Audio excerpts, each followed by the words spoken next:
திருப்பத்தூர் மாவட்டத்தையே உருவாக்குனது நாங்க தான் அப்படின்னு சொல்லி அண்ணன் சொல்றாரு.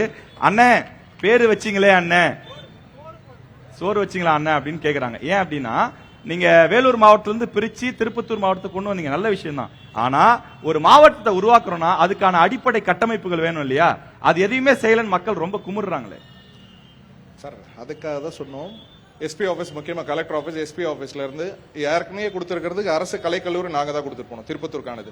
அந்த மருத்துவமனைக்கான எல்லா இடம், போதுமான இடம் இல்லைனா கூட 50 கோடி மதிப்பீட்டில் இவர் சார் சொன்ன மாதிரி அதுக்கு முன்னாடியே நாங்க கட்டிட்டு போனோம். இப்போ வந்து அதை வந்து எக்ஸ்ட்ரா தேவையான ரிக்குவயர்மெண்ட்ஸ், வெறும் தேவையான எக்யூப்மெண்ட்ஸ் மட்டும் தான் கொடுத்தாலும் கட்டடம் எல்லாம் நாங்க கட்டிட்டு போனது. அரசு மருத்துவமனையா இருக்கட்டும், நீதிமன்ற ஒரே குறிக்கிட்ட 2019 இந்த மாவட்டத்தை அறிவிக்கிறோம், திருப்பத்தூர் மாவட்டத்தை அறிவிக்கிறோம்.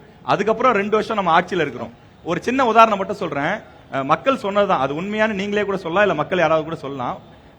பத்திரப்பதிவு செய்யணும் அப்படின்னா இப்போ நாங்க வேலூருக்கு தான் சார் போறோம் அப்படிங்கிறாங்க. அப்படி கிடையாதுங்களா? எந்த இதுல பத்திரப்பதிவு அந்த மாதிரிலாம் இல்லையா? தவறான தகவல் அந்த மாதிரி கிடையாது. ஏன்னா இங்க வந்து அதுக்கான இன்னும் கட்டமைப்புகள் ஏற்படுத்தி கொடுக்கப்படல அப்படின்னு சொல்லி சொல்றாங்க. ஆன்லைன் ரெஜிஸ்ட்ரேஷன் கொண்டு வந்தது நாங்க தான் சார். சொல்லுங்க சார், வேற சொல்லுங்க. அடுத்தது இல்ல மக்கள் சார், ஒரு கட்டமைப்பு உருவாக்கணும்னா இப்ப நம்ம புதுசாக ஒரு மாவட்டத்தை உருவாக்கி இருக்கோம். என்னென்ன தேவையோ அடிப்படை வசதிகளை செய்யறதுக்கே 2 வருஷம் ஆகும் குறைஞ்சது. அது எல்லாமே நாங்க கொடுத்துட்டு போயிருக்கோம். கொடுத்த 5 வருஷம் முடிஞ்சு போச்சு. அவங்க செய்யலன்றதை விட நாங்க என்ன செய்யலன்றதை அவங்க கேட்கறதுக்கு நான் தான் சொல்றேன். ஆட்சியர் அலுவலகம் இருக்கட்டும், எஸ்பி ஆபீஸா இருக்கட்டும், புதுசா டிஎஸ்பி ஆபீஸா இருக்கட்டும், அரசு கலைக்கல்லூரியா இருக்கட்டும், பாலிடெக்னிக்கா இருக்கட்டும், நம்ம ஆம்பூர்ல ஒரு அரசு கலை 3 தொகுதிக்குமே கொடுத்துட்டு போயிருக்கோம். வாணியம்பாடியை தவிர்த்து இவங்க வந்து 5 வருஷம் ஆச்சு. ஜோலார்பேட்டை தொகுதியில மட்டும் கொடுத்திருக்காங்க. எதிரில எல்லாமே செஞ்சிருக்கோம்னு சொல்றாங்க.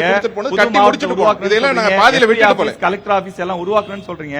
நீங்க சொன்ன மாதிரியே எல்லாமே செஞ்சிருந்தா இங்க இருக்கக்கூடிய 4 சட்டமன்ற தொகுதிகளும் உங்களுடைய வேட்பாளர் தானே வெற்றி பெற்றிருக்கணும்.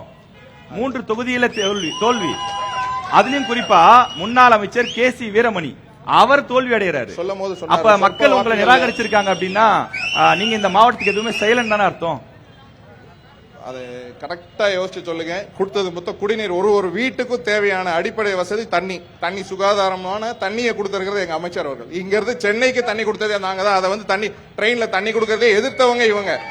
ஒரு தேர்தல்ன்றது ஒரு களத்துல யார் கரெக்டா வேலை செய்யறோமோ அந்த நேரத்தில் அவர் இந்த தொகுதி வாணியம்பாடியும் சரி ஒருங்கிணைந்த வேலூர் மாவட்டம் 13 தொகுதியை தேர்தல் பணியாற்றுறது அவர். ஏன்னா அவர் தொகுதியில மொத்தமே 4 நாள் தான் பிரச்சாரம் பண்ணாரு. ஜெயிச்சதே ஒரு 900 தண்ணி கொடுத்தீங்க, அவங்க உங்களுக்கு தண்ணி காட்டிட்டாங்க. தண்ணி குறைஞ்சது 1000 ஓட்டுல இவர் சொன்னார். 5000 ஓட்டுல நான் ஜெயிச்சா சொற்ப வாக்கு வித்தியாசத்துலன்னு.